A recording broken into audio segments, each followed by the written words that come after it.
For the past year, my life had been a total shitstorm. It's my fault. It's my fault. There's no one to blame but me. I screwed it up. I messed up my marriage. I've messed up my career. I've even messed up my mind. I don't stand a chance of getting any of it back, but I'm determined that I'm going to try. Exactly 1 year ago today, a man showed up in my office while I was having fun with my boss. Suddenly, a middle-aged man in a cheap suit walked into my office. I have no idea how he got in, since I had definitely locked the door, but he was standing on the other side of my desk watching us. Brad and I jumped around him like crazy, putting everything back in place, and he stood there with a goofy grin. I distinctly remember yelling at him, "Who the hell are you and what do you want?" He just smiled and asked if I was Cheryl Hughes. I yelled again, "That's what it says on the door." "Of course I'm Cheryl, now what do you want?" He pulled a large manila envelope from under his coat, held it out to me and said in the calmest voice possible, "Madam, you are being served." At that moment, my life went upside down. Since then, I've lived every moment like a blur. Everything that came before is just a painful memory. Everything that came after is a blur. Only in the last couple months has my mind worked well enough to understand everything that happened. Thanks to a very sympathetic therapist, I now know, or better yet, understand what got my life into the mess it is. I'm now going to analyze every agonizing moment that led me to this turning point to make sure I didn't miss anything important. If I'm going to try to restart my life, I have to understand why I did what I did. Ladies and gentlemen, this is the captain. We've just been cleared to taxi to the runway and get in line for departure. We have 3 flights in front of us, so while we wait our turn, we will begin the pre-flight briefing. Once again, we want to thank you for flying Delta to Boston today. The video monitor above the aisle came to life. All carry-on items must be stored in a secure location. Blah, blah, blah. I've heard their prepared speech 1,000 times.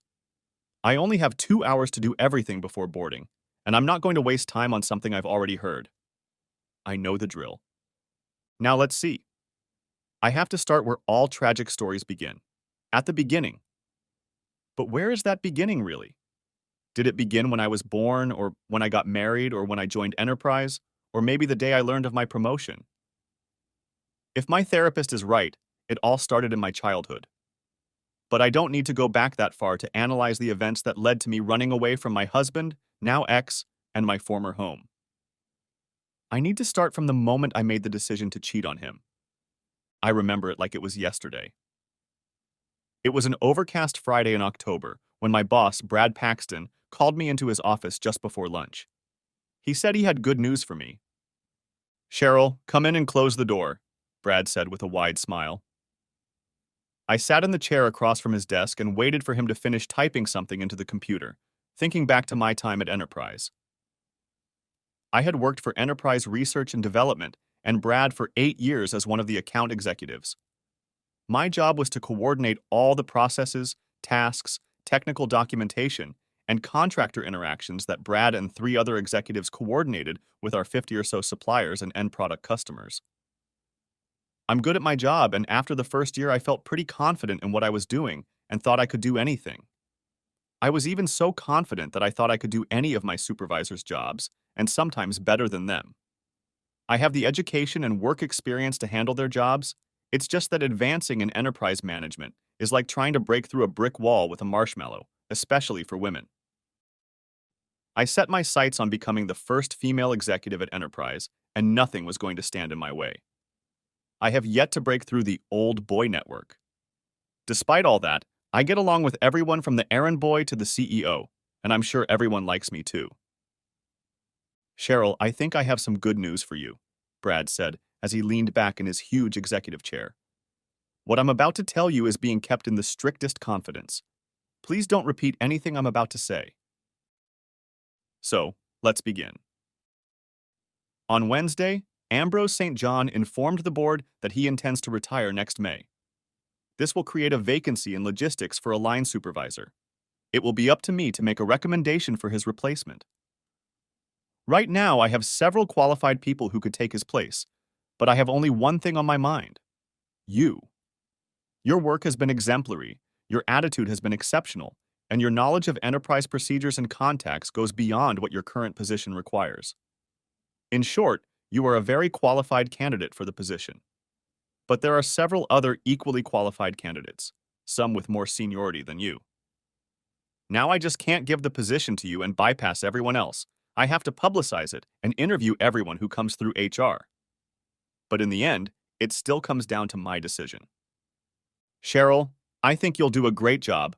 I just can't figure out how badly you want to move up in the company. How strong is your ambition? What can you do to show me that you really want the position of supervisor? Mr. Paxton, since I've been here, I've worked hard to learn everything about everything. There's nothing I haven't done. There's no area I don't have experience in. I've even filled in for you when you were on vacation. And honestly, I've handled everything with ease. Now, I am more than ready for a new challenge, and a management position would be ideal. What can I do to prove to you that I am indeed the perfect candidate for the position? I've thought about it, he said with the same broad smile. I was thinking about getting out of the office where we could spend some time discussing how you could best prove yourself. How about lunch? I have an opening next Wednesday. How about we meet at Le Chateau, say, at noon on Wednesday? That way we can relax, be ourselves, and talk straight. And I'll pay the bill too. I don't see anything wrong with that, I said, smiling back at him. Do you want me to bring anything? No, just yourself. Thank you, Mr. Paxton, for giving me this opportunity. I won't disappoint you. I'm sure you won't disappoint, Cheryl. I'm sure you won't disappoint. La Chateau is one of the swankiest restaurants in all of Boston. The fact that it's in one of the many glass and chrome high-rises in the center of the business district doesn't make it any less discerning. I remember walking to the table where Brad was sitting waiting for me and thinking about the fact that someday I would have to invite Marty here. My dear husband works too much, and taking him out for a fancy dinner would be nice. Maybe I could even convince him to leave work a little early so I could stay home with my favorite afterward. Brad had already opened a bottle of wine and poured me a glass when I sat down at the table. We talked a bit about the duties of a logistics manager before ordering lunch. I tried to keep the price reasonable, but Brad insisted I splurge. It's on the company, he reminded me. As we ate, I talked about myself. I told him about my husband, my education, even my ambitions and dreams. After dessert, we sat down at the table to enjoy another glass of fine Merlot, and by then, I think I had told him the whole story of my life. Cheryl, we've talked a lot today about your ambitions and dreams, but you've never once said what you're willing to do to get my recommendation. I want only the best for Enterprise, and I will recommend the best person for the job, whoever that may be. But what can you do to tilt the odds in your favor? What will you do to make you stand out in my mind? I don't know what else I can do except to show you that I'm a hard worker and... No, I don't mean the things you list on your resume. I mean personal things. Like what? I asked. I hadn't quite caught his train of thought. Well, you agreed to have lunch with me today. How about next Monday we have lunch and continue our conversation? Okay, I can do that. And I want you to think about something. Next Monday, I want you to answer this question. Are you willing to do anything I ask you to do to get this job? I mean everything. Don't answer it now, just think about it and let me know on Monday. I think the right answer might tip the scales in your favor. Just think about it, and we'll talk. Waiter, check please. It wasn't until I got back to my office that I realized what he had just asked. He said, I mean anything. I had to decide if that anything was worth Brad's risk and reward. I spent the rest of the day off work thinking about it. I thought about it all weekend too. I'm sure Marty saw how far my mood had fallen. When we had lunch on Monday, I bluntly asked if what he said was what he meant. Did your I mean everything really mean what I think it meant? I asked. Are you suggesting we meet outside of work for a little hayride? Before I answer that, I need to ask you a couple questions. Are you recording this conversation? No. Why would I do that? Okay, then who did you discuss our conversation with? No one. Okay, then I'll answer your original question. Yes, I want the two of us to get to know each other much better, on a physical level. Does that answer your question? About as good an answer as one can get, I said. And the promotion depends on that. I don't want to say it outright, but if you're good to me, I'll be good to you in return, so to speak. I leaned over and whispered in his ear.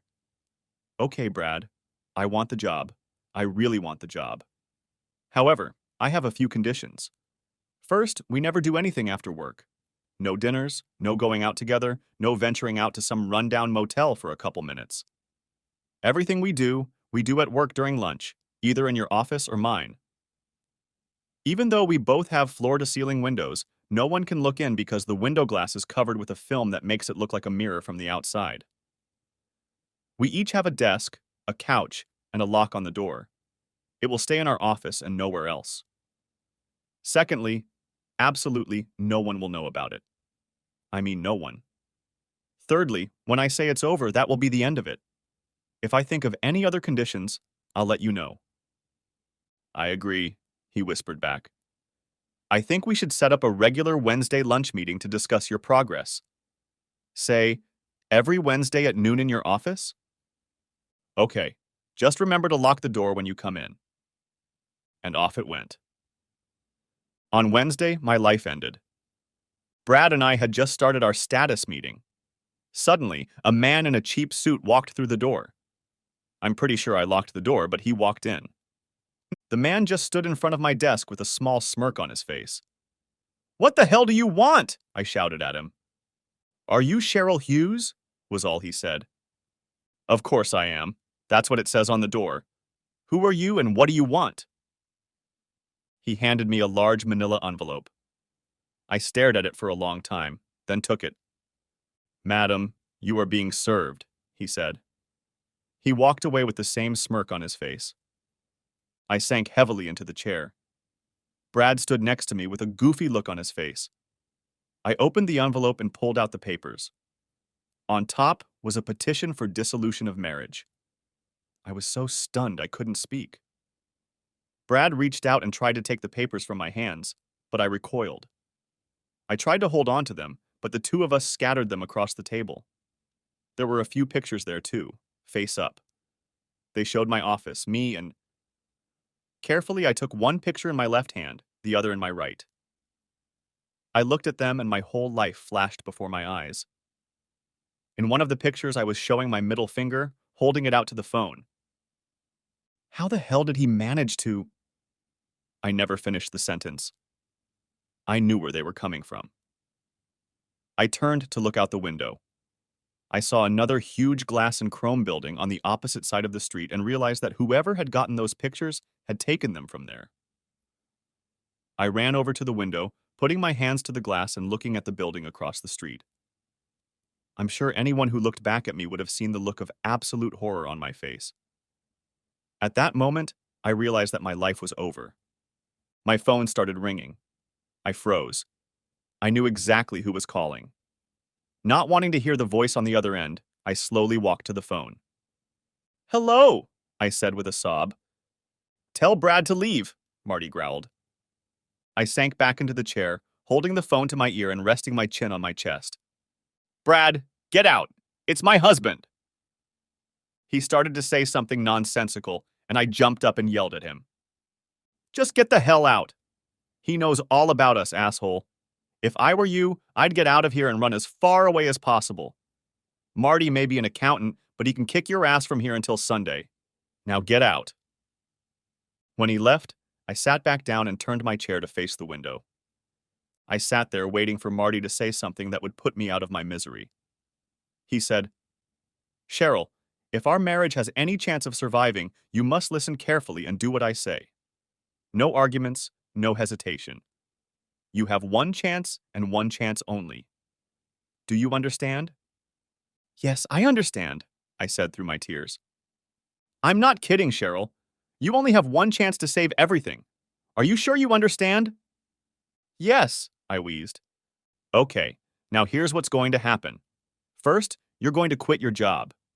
Second, you're going to file a lawsuit against each of your 4 lovers and against Enterprise as a whole. Third, you're going to explain to me why. I stammered and sat there, sobbing silently. I was silent for a very long time. Finally, I realized I had to say something. I chose the wrong thing to say. But Marty, I have a lot invested in the enterprise. I'm about to become the first female manager of... Hello? Marty? Hello, are you there? He hung up. I dropped the phone and flew to the window, screaming and pounding on the glass. I can't tell you how long I pounded on the window before I fell to the floor and sobbed. I had ruined everything. Marty knew I was cheating on him and was going to divorce me. Oh my God, what have I done to him? I just laid on the floor and sobbed. I don't know how long I cried until I heard a knock on the door. I wiped my face as best I could and went to open it. There stood Ambrose with the most hateful look on his face I had ever seen, and behind his back I could see everyone in the office looking at us. "You stinking bitch," he hissed at me. He then punched me in the face, knocking me to the floor. When I looked up, Tom and Brad grabbed his arms and dragged him out of my office. I was just sitting on the floor rubbing my cheek when one of the customer service executives reached up to close the door. "Good job, slut," she said with a smile. "I'm definitely getting a promotion now. See ya." How does everyone already know about my divorce papers? What was going on? I didn't realize anything except that Marty knew and was throwing me out. I started crying again and went back to my desk. I tried to call Marty back, but his phone had switched to voicemail.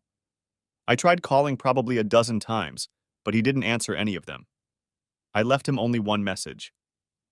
"Marty, I'm so sorry. I'm so sorry. I'm so sorry. I'm so sorry. I'm so sorry. Please call me back and talk to me. I messed up big time and I need you to talk to me. Please call me. I'm desperate, Marty. Please call me back." He didn't call back. As I sat at my desk crying in anticipation of his call, I saw the flashing incoming email icon. A new message had arrived. Hoping it was from Marty, I quickly opened it. It said, "Watch what's going on in your office right under your nose." There was also a video attached. I clicked on the video and the screen changed to an image of me and Brad. I couldn't move my hand to press stop.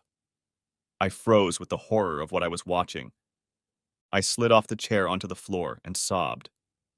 When the two guards came in, I didn't hear them anymore. They helped me to my feet and told me that I had an hour to pack all my personal belongings into boxes, after which they were to escort me out of the building. They also handed me an envelope with a letter of dismissal. Somehow, through tears and sobs, I got all my things packed. As I was putting my things in boxes, I thought, 9 years of hard work and dedication at Enterprise went by in an instant with nothing but a slap on the wrist from one of my managers. I screwed up not only at Enterprise, but also in my relationship with Marty. I needed to pack everything into the car and get back to his house. I needed to talk to him and explain everything. Maybe I had a chance to save my marriage. Marty was gone. He had moved out a lot of his clothes and personal belongings and left me alone. There was a note from him on the kitchen table. It said, "Cheryl, don't call me, don't try to find me, don't come to my work, don't do anything. If you need to contact me, call my lawyer. His card is in the divorce papers. Sign them and let's get this over with quickly. You've ruined enough lives already." Marty. I was devastated to the core. I cried for 2 days straight, hoping Marty would come back and forgive me. But he didn't. I just sat in our house and waited to hear from him. Nothing. I read the divorce papers and it said, "Irreconcilable differences." He could have grabbed me by the throat and said adultery, so I guess that was his way of being nice. About a week after I left Enterprise, a lawyer called and said he would represent me in a case against Enterprise. I don't know how he got all the information, video and all, but he had everything, including all the emails from Enterprise's email system. Marty must have put him on my case. I thought I could get back to Marty if I did what he advised me to do. Quit my job, file a complaint against the managers in Enterprise and tell him the reasons why, then maybe we might have a chance. After the lawsuit was over, he might have listened to me. But he didn't. The lawyer was good at what he did. I told him everything and answered every question about every intimate detail of our dates. He sued each of the men in Enterprise for $1 million. After several meetings and one in-person meeting with Enterprise's lawyers, we came to a settlement. They gave me a little over $100,000 to, as they so eloquently put this sordid episode in the past. Enterprise fired 3 managers and Ambrose resigned, which was also part of the settlement agreement. After it was over, I called Marty's divorce attorney and told him I quit my job and sued Enterprise. Since I had done everything Marty wanted me to do, I asked when we could meet and talk. He simply asked, "Why did you put Marty on the phone too?" That question made me hysterical again. I couldn't say anything and hung up. I called him 3 more times, and each time he asked the same question, and each time I broke down. Eventually, I gave up. After a month of being alone, I called my cousin in Cincinnati and told her my problems. She said I should come and live with her and look for a new job there. Things had fallen apart in Boston, so a fresh start would be good for me. I pondered her words for a week before I signed the divorce papers and packed my bags. I left everything to Marty. I only took my clothes and a few memorabilia. Everything else I left behind. On the kitchen table, I left Marty a note with parting words and a request that he call me at my cousin's number. He never called.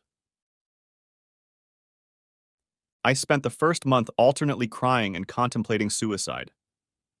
One day I hit rock bottom and tried to end my life. Rachel found me and called an ambulance. They pumped my stomach and saved my worthless ass. While I was in the hospital, I had to see a psychiatrist. We talked about what I had done to get to this point in my life. She said she had heard it all before and recommended me to another psychiatrist who specializes in grief counseling. She said that divorce is just as devastating as the death of a loved one, and grief counseling would do me a lot of good. So I started talking with him twice a week. Eventually, I realized my act and decided that I didn't really want to die. I wanted to live again, but to live with Marty. My therapist helped me develop a plan to get my head in order, to understand why I did what I did, and how to try to get my life back with Marty. But he was very careful when he said I might never get it back. Deep down, I knew he was right, but I had to try. 4 months after leaving Boston, I received a final judgment of divorce. I received a lump sum of $100,000 when the property was divided, and a check for that amount was enclosed. I received no alimony, no part of Marty's business or his pension. I agreed to let Marty sell the house and split the profits. 2 months of psychotherapy seemed like a waste of time as I stood gazing sadly at the remnants of my former life. And here I sit, looking at the ground, at 35,000 feet, going over my screwed-up life in my mind. I've made some huge mistakes, but I've also come a long way in understanding their causes and can guarantee they will never happen again. Hopefully, when I get to Boston, there will be someone there who will listen to my story and sympathize with me. Maybe I can get my life back. Maybe he'll love me again. But maybe he won't. Part 3. Ladies and gentlemen, this is the captain speaking to you. We're about 10 minutes into the flight from Logan International Airport, and I've turned on the seatbelt sign, so please return to your seats and... Wait, when did I fall asleep? The last thing I remember was the woman in the middle seat asking me if I was okay. It was embarrassing. I didn't even realize I was crying. I tried to smile when I lied to her that I was fine, but I don't think she believed me. She handed me a tissue, looked at me with a kind look and said, "Whatever problems we have in this life, God is watching over us. Just talk to him." That was something new. Sure, I've talked to a therapist, but all I got was a bunch of stuff about low self-esteem, insecurity, and narcissistic tendencies.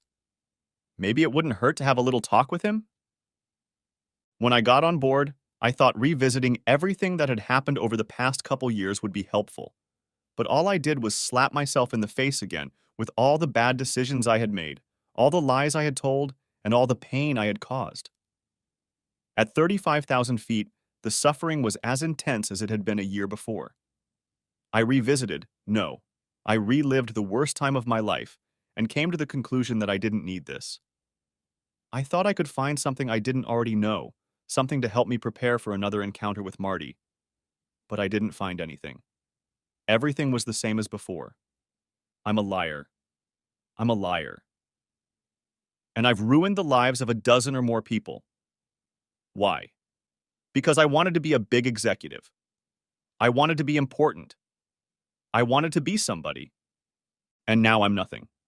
I'm Cheryl Smith. I used to be Cheryl Hughes, but I blew it. One of the terms of my divorce was to never use my married last name again, so I had to change it to Smith. I think that hurt me more than anything else. I didn't need alimony. I didn't need our apartment. I didn't even need our savings. All I wanted was Marty. But it was never meant to be. I had hurt him too much, and nothing I could say, no apology, no excuse, no justification, no explanation could cauterize the wound in his heart. I had completely destroyed the man I loved and myself at the same time.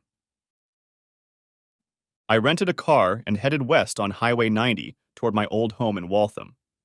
I'd taken this route to and from Boston 1,000 times, but this time it seemed strange. I wasn't driving home, but to my former home, the place where my ex-husband lived, where my former life had been lived. A chill ran down my spine. I felt like a stranger in a strange land. I also felt a stray tear fall onto my chest. With good traffic and luck, the trip would only take 30 minutes. Traffic was good, and luck was on my side. Plus, Saturday morning traffic was usually pretty busy unless Boston College had a football game in the afternoon. I pulled up to my old house 25 minutes later, but I couldn't move. I froze behind the wheel of my rental car, too scared to do what I had traveled 1,000 miles to do. I sat there for a very long time, thinking about the first words I would say to Marty. Hey, Marty, surprise! No, too flippant. Hi, Marty. Judging by the look on your face, you're surprised to see me. No. His expression might not be surprise, but fear or worse, hate. Hey, Marty. Before you slam the door in my face, I want you to know that I came all this way to apologize to you. Not bad, but don't give him an excuse to slam the door in my face. Hi, Marty. I'm here to apologize for everything. May I take a moment of your time to talk to you? Oh well, I'd have to make do. I should have spent my time on the plane thinking about what I was going to say to him, not reliving all the shit I'd done to him. I took a deep breath and walked to the door. Everything looked the same, except the azaleas on either side of the walkway were gone. I had given them to him when we moved into this house. He always loved those azaleas. The beautiful white blooms in the spring always made him smile, and when he smiled, I smiled too.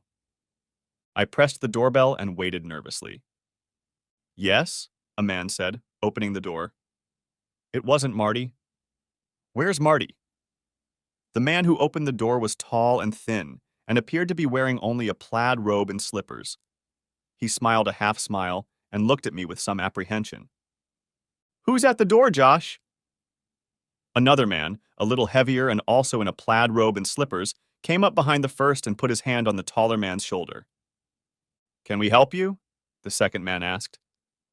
I didn't know what to answer. I expected Marty to stand there and even had an opening line prepared, but instead the two middle-aged men, who looked like they had just gotten out of bed, looked at me like I was some kind of lunatic. I'm looking for Marty Hughes, was all I could squeeze out of myself. Oh, Mr. Hughes moved out about 4 or 5 months ago, the other man replied. When exactly, Josh? The first man, that was Josh's name, replied. Over 6 months now, he moved in just before Christmas. Remember, we moved in after New Year's, and the house was empty for a while. That's right, the second man said. Once again, my mouth and mind didn't want to work together. I just stood there with my mouth open. A few seconds passed, but I stammered, I'm looking for Marty Hughes. The two men smiled and said in unison, You already said that. They turned to each other, laughed loudly, and hugged each other. I felt my cheeks grow hot. I'm sorry, I said, embarrassed. I'm his wife. Well, I used to be. I came here to talk, and I used to live here. Yeah, we heard about you. Oh, sorry, I didn't mean it the way it sounded, Josh said. Randy, what did the real estate agent say? Randy, the other man, replied, she said the former owners were getting divorced and selling the house as part of the property division. She didn't go into details, saying only that it wasn't amicable. Yeah, I'm sorry to hear that, Josh said.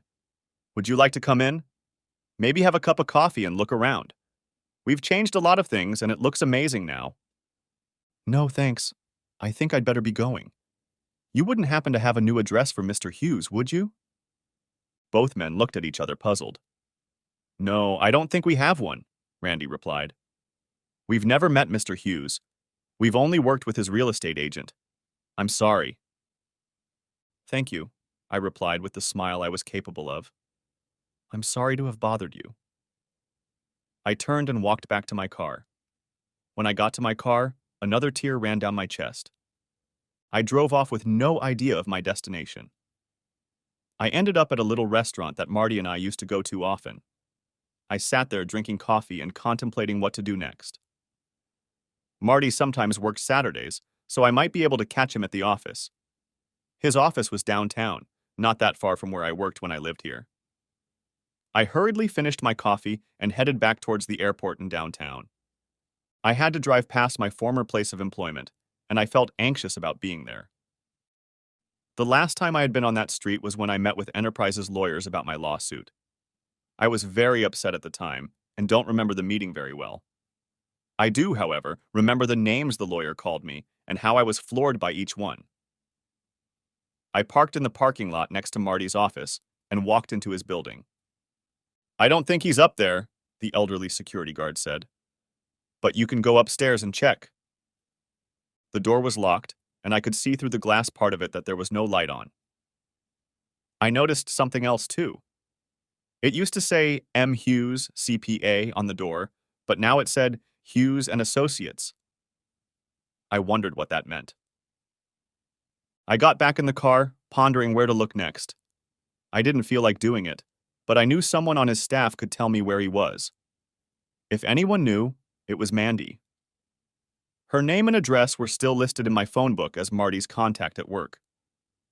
I entered her address into the car's GPS and drove off. As I drove, I had a glimmer of hope. Mommy, there's someone at the door! A girl dressed in a football uniform called out.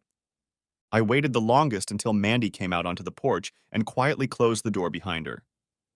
What the hell do you want? She growled at me, bile dripping from every word. I'm looking for Marty, I replied softly. I came to talk to him, to apologize. When I got to our house, he wasn't there anymore. I came here knowing you knew where he was. Do you have his address? Yes, I have his address, but it will be more than a day in hell before I give it to you. How dare you show your face in these parts again? What's the matter? Didn't you cause enough pain and suffering last time you were here? Come back to see if you can finish the job and completely destroy it? There's no way I'm letting you hurt that man again. He's done with you. He moved on. You're just a bad memory, a nightmare that pops up every now and then to remind him how lucky he is that you're gone. Just go. Crawl back under the rock you crawled out of. She turned and walked away into the house, slamming the door in my face. All hope of finding Marty was gone. As I drove away, I cried, really cried, loud and hard. I had to pull into a fast food parking lot to try to recover. I couldn't drive and sob at the same time. I must have filled 3 or 4 napkins before I calmed down enough to realize. The people sitting at the tables outside were looking at me. My body was still shaking and I couldn't think straight, but I slowly began to come to my senses out of desperation. I heard a knock on the window of the car next to me. I rolled the window down a little. Are you okay, miss? Asked a gray-haired man. I snorted and wiped my nose again. I'll be fine, I replied. I just had a really bad shock, that's all. I'll be fine in a few minutes. Thank you for your concern. The man walked over to one of the tables and sat down next to a little boy, about 9 or 10 years old. He continued to watch me out of the corner of his eye, but then turned his attention to the little boy. His son, or maybe his grandson, I thought. They were so cozy together. So happy. Shit, I said under my breath. Marty's dad. I knew exactly where to go next. Marty's dad would probably help me get in touch with Marty. Marty's dad and I had always been friends, even through the divorce and everything. I quickly typed his address into the GPS and rushed away. The drive was a little over an hour. I knew the way without the GPS, but I wanted someone to tell me what to do and which way to turn. My mind wasn't working very well at that point. When I pulled up to his house, I was in for a big shock. There was a big white "for sale" sign hanging right in the middle of the yard. I got out of the car and walked to the door. Hanging on the front door handle was a real estate agent's lockbox and a note that read, "Call Ash Real Estate if needed." Looking through the windows next to the front door, I saw bare wooden floors and blank walls. The house was empty. Marty's father no longer lived here. He was gone too. I sank heavily onto the porch and began to cry again. Most of my tears had already fallen after visiting Mandy, but still, some new ones found their way out. This trip in search of the man I still loved was proving to be a failure. At every turn, I was rebuffed. Marty might as well be on the moon if I couldn't find anyone to tell me where he was. I couldn't take it anymore and started looking around the neighborhood. Across the street lived an elderly woman working in the garden. Maybe she would know something about Marty's father. "Mr. Hughes died 3 months ago," the old woman said from the other side of the old fence. "Just after New Year's, I think. He had a heart attack and died right there in his driveway. I understand he was under a lot of stress for some reason. He probably just succumbed to the pressure. It's sad. He was a nice man, quiet but sweet. His son and daughter and their friends cleaned the house. They are good people, just like their father. Much of what was in the house they gave away to neighbors. They gave me a very nice set of porcelain figurines and his gas grill. It's sad, very sad." I walked to my car in a daze. Luckily, no cars were passing by, or I might have left too. My trip had come to an end. I had flown 1,000 miles to talk to the only man in the world I had feelings for, and I couldn't find him. At every turn, I failed. I could have gone home. Then I gave up. On my way out of town, I stopped by the cemetery where Marty's father was buried. I wanted to pay my respects and say goodbye. I loved Marty's father. He was a kind and wise man. He was the one who advised me to seek counseling, to find a therapist and ask for help. I knew he already had a grave waiting for him next to his beloved wife Beverly. I walked up the hill and saw his name embossed on the dark granite headstone. I couldn't cry. I had no tears. Now that I wanted to cry, I couldn't. I made a promise to myself that when I got home, I would have a long talk with God. As I stood looking at the grave, I saw a white wicker basket full of flowers leaned against one side of the headstone. It also had a card attached to it. I picked up the small card and read it. "We miss you with all our hearts. Love you always. Brenda and Marty." The flowers were from Marty and his sister, and the handwritten inscription on the card was from a local florist. The florist was on the way out of town, so if I stopped by and asked nicely, they might be able to give me Marty's address. That was my last hope. The young man at the flower store got $100 richer, and I got Marty's address. For the first time in days, I smiled. I knew where Marty was. I was going to see him after all. I had given up too soon. The GPS navigator led me down the road, and I followed it, knowing I would see him. The trip took an hour and a half, judging by the clock on the dashboard, but in my mind it was minutes. I stopped in front of the address the florist had given me and saw a pretty white bungalow with blue shutters. On the porch were 2 wicker rocking chairs and a small wicker table. The lawn was neat and the bushes around the porch were trimmed. The mailbox out front said Hughes, and I knew I had found it. There was a driveway by the house, but no car. Terrified to think he wasn't home, I went to the door and knocked. Nothing, no answer, he wasn't home. I stood there for ages. There was no answer. I was crushed. For the 100th time that day, I sat down and cried. So close, I lamented. but I was determined to wait for him. If he wasn't home by dark, I would go and find a place to sleep for the night and come back in the morning. Until then, I was going to sit in his rocking chair and wait. After an hour or so, I got bored and started walking around the house. Everywhere I saw Marty's touches. Two azalea bushes from our old house stood proudly in the middle of the rocky backyard garden. In the center of the garden stood an antique sundial that read, "Grow old with me, the best is yet to come." Marty said this Robert Browning quote was his favorite romantic saying. On the deck was a gas grill he'd bought just before. Well, just before the end. I could smell Marty everywhere. I could almost smell his aftershave. I was standing on the same grass he was. I was breathing the same air, enjoying the same sunlight. It was wonderful. But Marty wasn't there. I had to be patient. I would see him eventually. I walked up to the porch again and froze, looking around. The house and the whole neighborhood looked exactly like the one Marty had talked about buying when we decided it was time to have kids. The color of the house was perfect. The front gardens were perfect. The other houses in the neighborhood were perfect. Even the little kiddie park on the next street was perfect. It was exactly as Marty described it. His perfect place to start a family. This was supposed to be our home when we had kids. But, it wasn't our home. It was his home.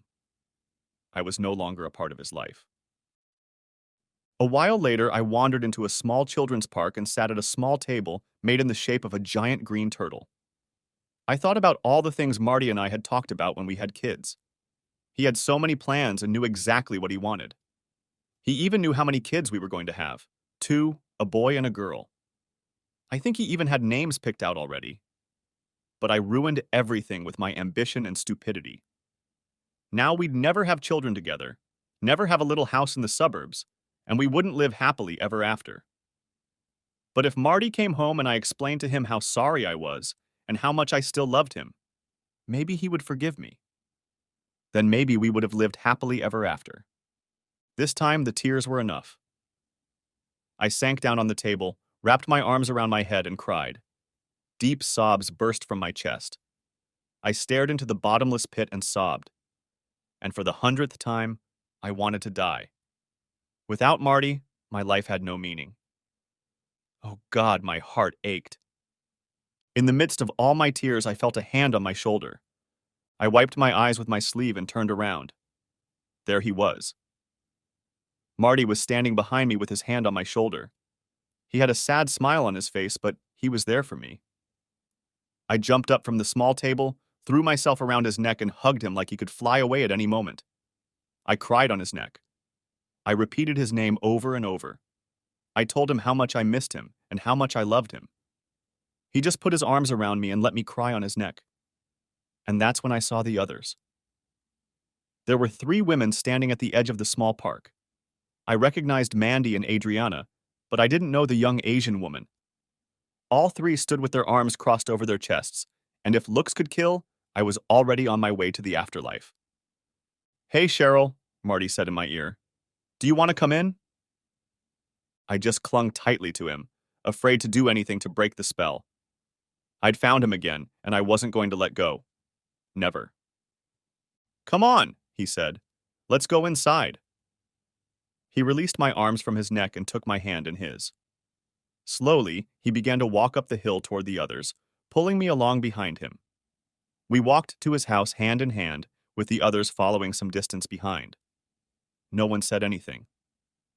When we entered the house, he let go of my hand and told me where the bathroom was. I realized I hadn't gone to the bathroom since I left the airport. There, I took a moment to wash my face and apply fresh makeup. I looked pretty bad after a full day of crying. He was standing outside the door when I came out. "Let's go out on the deck," he said quietly. "I have a lot to tell you, and I'm guessing you didn't come all this way for my cooking. You probably want to talk about something we never talked about. I think the time has come. Let's go." 3 women were working in the kitchen preparing something to eat when we walked by. No one said anything to any of us. We just walked silently out the back door onto the deck, and they kept looking at me through the bullets. We sat in complete silence for a long time, just looking at each other, hoping someone would say something and break the eerie tension. I don't think either of us knew where to start or how to go about it. I wanted to tell him I was sorry. I wanted to confess all my sins. I wanted to lie down on the deck, kiss his feet, and beg for forgiveness. I wanted to tell him how much I still loved him. I wanted to tell him everything that was in my heart. But I didn't know how to begin. I had traveled 1,000 miles to see him, and now that I was sitting across from him, I couldn't say anything. "How are you, Cheryl?" he asked. "I'm better now, Marty. How are you?" "Good. But I don't think you came here to exchange platitudes. Why don't you tell me what's been going on in your life since—" He fell silent, looking at his hands. I opened the floodgates and let it all out. "Marty, I don't know how much you know, so I'm just going to tell you everything, but just the highlights. The lawsuit against Enterprise was settled between attorneys. We didn't have to go to court or arbitration. They paid me a decent amount of money, and the money you gave me was enough to move to Cincinnati and start over. My cousin Rachel helped me a lot. You remember Rachel? She was at our wedding. She was the one with the limp. So she found me a place to live and helped me find a new job. I work for a software company and I teach clients how to use our systems. It's a good job, and the people there are nice. Since I left Boston, I've been seeing a psychologist. He has helped me understand why I acted the way I did. The most important thing I realized is that everything, and I mean everything, is my fault. You did nothing to cause any of this. I am to blame. You were just an innocent bystander. I know I apologized to you 1,000 times before our divorce, but I said it every time, and I'm saying it now. I am so sorry for what I did to you and to us. I know words can't change what happened, but I want you to hear them anyway. I'm sorry, Marty, for everything. After you found out about everything, I wasn't myself for a long time. I even tried to kill myself once. Unfortunately, I didn't succeed. My therapist told me it was a desperate act to get your attention. Maybe it was, but I didn't do it to put more pain on your shoulders. I did it to get out from under my own power. But you never found out what I did. Rachel didn't call and tell you. Like I said, I was totally confused. I didn't think suicide would hurt you. And what I did to the managers at Enterprise was something else I didn't think would hurt you. I thought if you didn't find out, it wouldn't hurt you. How wrong I was. I never realized how much I hurt myself, which in turn hurt you. My therapist also told me something I never knew, but looking back on my life, I realize he was right. He said that I had little confidence in my abilities and low self-esteem. This means that I believe that I could not get promoted because of my strengths. This is the main reason why I did what I did. Having fun with Brad would have guaranteed a promotion. It was only later that I found out that the CEO had already spoken to the board about my promotion. I made an incredibly bad decision starting with Brad, and it was out of the control of the other three. I'm not going to make excuses and say I was forced into it. I went into it of my own free will. I thought it would stop when I got promoted. I didn't think about anything more than a promotion. Marty, I don't know how you found out about this, and it doesn't matter. All I know is that you did. When you sent everyone in the company an email with a videotape of me and 4 managers, I was devastated. I deserved it. I know that now. And I would have accepted any punishment if you had only listened to me and heeded my apology. But you didn't. When your lawyer told me you refused to talk to me and didn't want to see me anymore, I went a little crazy. I destroyed the only man I ever loved and will ever love, and you didn't want to talk to me. And God, what I did to those people's families. Do you know that 3 of them divorced because of what we did? The 4th one's wife said she could make him even more miserable in her marriage to him than by divorcing him. I guess that's what she's doing. Marty, I helped break up 4 families, not 5, including ours. Their wives and children didn't deserve that. You didn't deserve it. All because I wanted the job. When I filed the lawsuit, Enterprise fired 3 of them, and the 4th retired. I don't know what happened to them because I haven't had contact with any of them, but I'm sure I ruined their lives too. That's over a dozen people devastated because of my ambition. The lies I told you were also hateful. To cover up what I did, I lied about everything. Believe me, Marty, I've never lied to you until now. From the day we got married, I've always shared everything with you. And then the lying started. I started with Brad, and I lied to cover it up. For that, I'm truly sorry. I hope someday you'll find it in your heart to trust me again. If not, I'll understand. I want to say a couple more things before I start crying again. I hope you'll believe me when I tell you that everything I had with those men didn't mean half of what one night in your loving arms meant. It's a cliche, see, I know. I never did with them what I didn't do with you. I have to say I loved being with him, but it wasn't the same as being with you. And most importantly, I never once told them I loved them. I told them all kinds of stuff, but I never said, I love you. I only said it to you and always meant it. And God knows, I love you as much now as I ever did. The last year has been hell for me. Not having you in my life has turned me into a half man, and I'm guessing it's been just as hard on you. But Marty, I'll do anything to get you back. I'll take any punishment. I'll accept any conditions you want. I'll make any sacrifice. Tell me what you want, and I'll do it. No matter what, I'll do anything. If you want me to fall on the floor and kiss your feet, I'll do it. If you want to publicly humiliate me in front of my family and friends, I'll gladly stand and endure. If you want to get revenge by cheating on me while I sit and watch, you can. Do whatever you want, just let me back into your life. Please, I'm begging you. I started sobbing and couldn't finish. Marty sat in silence for a few minutes until I pulled myself together again. I'm so sorry. I said I wouldn't cry until I was done. Marty, I'm so sorry to hear about your father. He was a wonderful man, and I will always remember him fondly. I stopped by your parents' grave to pay my respects. That's how I found out where you lived. Please accept my apologies for letting you down. If you can find strength in your heart, please forgive me for all I have done. And if you have any feeling left in you for me, please tell me you love me again. More than anything, I want to come back to you. I want to be Mrs. Marty Hughes again. I miss you, and I pray that you'll take me back.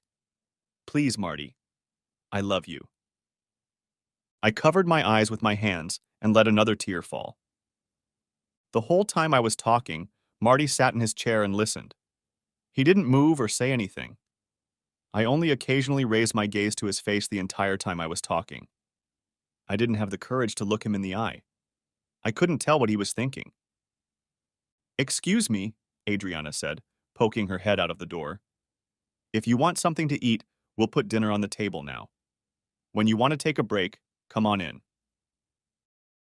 Just as quickly as she had appeared, she disappeared. Don't you want to take a break? Asked Marty. We can grab a bite to eat if you want. I'd realized a while ago that I hadn't gone to the bathroom since I'd left the airport, and now I realized I hadn't eaten anything either. I'd like to clean up a little first if that's okay with you, I said, wiping a tear from my cheek. Marty walked me to the bathroom again, and then to the dining room. When we walked in, I saw that there were already 5 people sitting at the table. A tall, red-haired man and a slightly intimidating-looking girl with black hair and lots of piercings and tattoos joined the 3 women as Marty and I talked outside. As we all sat and ate in silence, everyone studied my every move, waiting for I don't know what. Dinner was a living hell. I wanted to hear Marty's story and sat there playing with my food, hoping he would tell me he loved me too. Waiting for him to say he wanted me back was agony. After dinner, everyone took the dirty dishes into the kitchen and just stood around in awkward stillness. When Marty excused himself to go wash the dishes, the atmosphere in the group changed. Mandy and Adriana cornered me by the refrigerator and faced me nose to nose. Mandy glared at me and said, I want you out of here as soon as you say what you came here to say. I told you that I won't let you do anything to hurt him, and I mean it.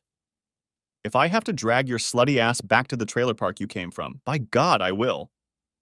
After Mandy finished, Adriana joined her. Yeah, bitch. If that man sheds a single tear because of something you said or did today, I will find you and stomp your sorry ass into the ground. Marty is our friend, and we don't want him to get hurt any more than he already has. Pleading for forgiveness and asking him to love you again will hurt him even more. He is in a better place now and has moved on. Forget about him and come home. You left him. I looked back and saw the other three standing there watching. The one with the piercings was smiling at me in a way that gave me goosebumps. I wanted to run away and hide, but then Marty came back and saved my hide. Cheryl, let's go back outside and finish our conversation. I'll get us something to drink. I walked out the door and stood on the deck, watching everyone through the window. At one point, the little Asian girl said something to Marty, and he smiled. It was the first smile I'd seen on his face in a very, very long time. I missed him far more than I could have imagined. It pained me to see someone else put it on that face. Marty brought 2 bottles of water, and as we returned to our seats, he began. Cheryl, I appreciate your candor in talking today about what's been going on with you since everything fell apart. I sense a change in you. Maybe you've grown up. Maybe you've faced your demons. Or maybe you've really realized the consequences of your actions. Whatever the case, I want to ask a question that I really need an honest answer to. Then I'm going to tell you about myself. After that, we can talk about us. Cheryl, my attorney asked you a simple question several times that you were unwilling or unable to answer. He said that each time he asked, you only threw a tantrum. I don't want to hurt you, but I need an answer. Without one, I think this conversation is over. Okay? There you go. Why did you point your finger at the phone and at me when you hung up after talking to me when you were with those guys? I knew he would insist on answering that question, and I think I was now ready to tell him. Marty, I've done a lot of stupid things in my life, but I think the one where you stubbed your toe on me was probably the stupidest, at least the rudest. My therapist and I have talked about it a lot, and now I can tell you why I did it. There's no easy answer here, and it's not just one thing, but the main reason I did it was because I was trying to convince myself and the man who was with me at the time that you were a rotten, worthless husband. I thought that if you treated me badly, I wouldn't feel guilty about cheating on you. Well, I was wrong. I felt so damn guilty every time I touched one of those guys. I thought that if you acted angry, it wouldn't be my fault. Once again, I was wrong. I was the bad guy in the story, and you were just an innocent bystander. In retrospect, those are stupid thoughts, but that's what I was thinking. Pointing my finger at you, I was saying that you didn't matter, but the one who was with me did. It was a brazen lie, and it really hurt my ass. I never wanted that. I didn't want you to back off. It was just a bullshit play to cover up my guilt. I'm sorry I did it, and I'm even more sorry you saw it. I apologize for doing it at all. I watched Marty's face as he digested my explanation. Every word I said was the unadulterated truth. I was just playing. I meant no disrespect to him. I thought it was harmless at the time. But I couldn't be wrong. Okay, I understand what you're saying. You did it to reduce your guilt. I can understand that. Cheryl, I believe you're being honest with me right now. The truth is, that little act hurt me more than anything else. I think it's what made any chance of reliving what you did impossible. I still have flashbacks of how you did it, and it still hurts like hell. And that's why you don't want to talk to me, because I didn't answer that question? Well, yes, but only partly. I guess I used it as an excuse not to talk to you. I was so angry that I didn't want to do or say anything that would hurt either of us, and I certainly didn't want to go through all that pain again. It took my friends a long time to get me to the point where I could talk about you. Seeing you here today is hard enough. We leaned back in our chairs and took a sip of water each to catch our breath. Okay, Cheryl, as you do, I'm going to tell you an abbreviated version of my life over the past year. When I hit the enter button on the computer and sent out all those emails with videos of you and your lovers, I was furious. The kind of furious I had never been in my life.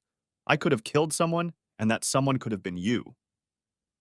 Mandy said I looked calm on the outside, but inside there was a giant volcano erupting in my heart. I wanted to hurt you. Hell, I wanted to hurt everyone. I knew I'd destroy everything you'd built through your work, but I didn't care. Taking away what you loved was the best revenge I could think of. And yes, that included me. I just wanted you to be in as much pain as I was.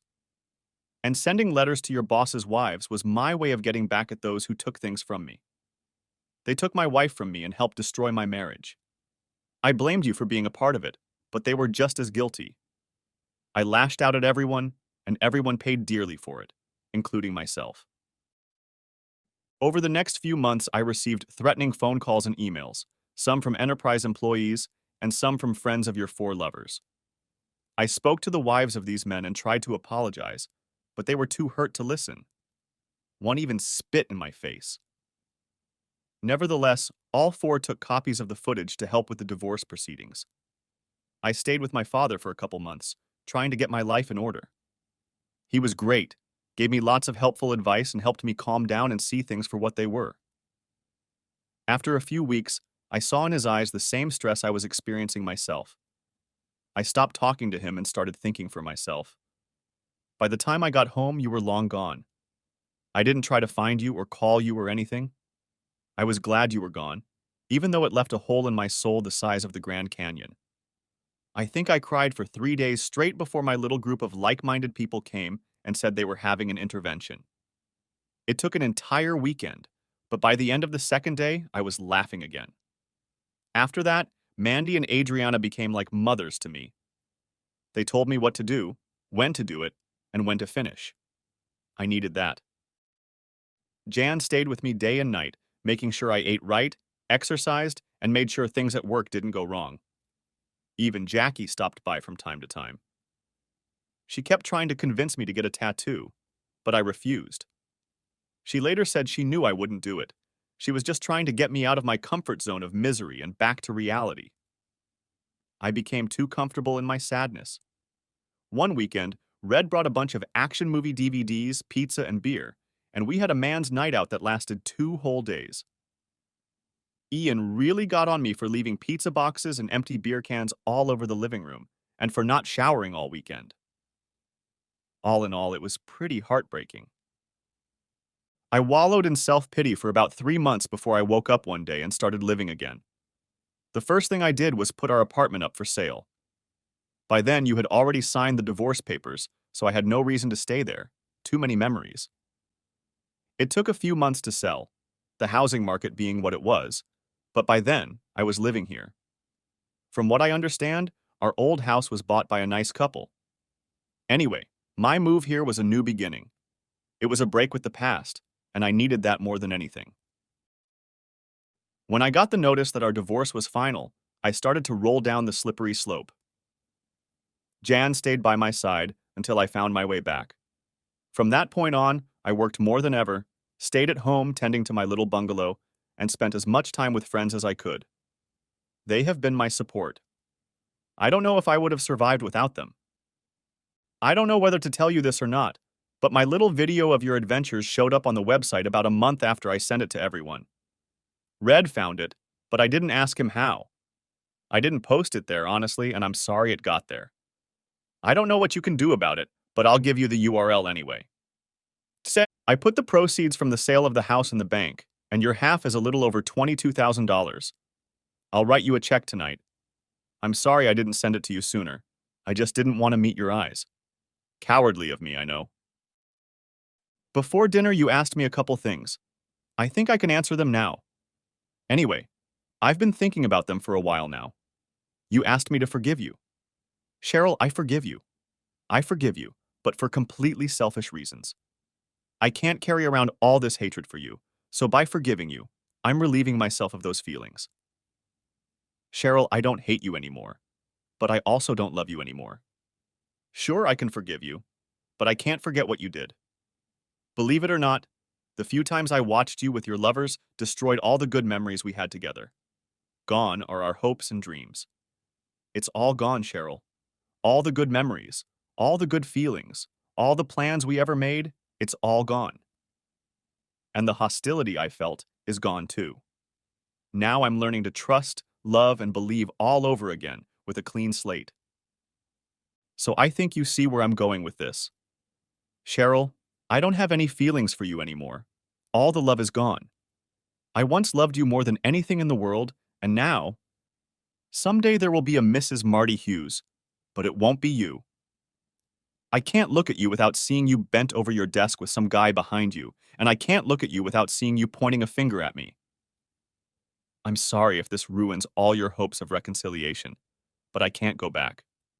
It's too painful a part of my past. I'm moving forward without you. I was devastated. I just sat there and sobbed. My life was over. I would never be with the love of my life. Oh God, why me? Muttered to myself over and over. Marty got up and brought me a box of tissues and left me to cry alone.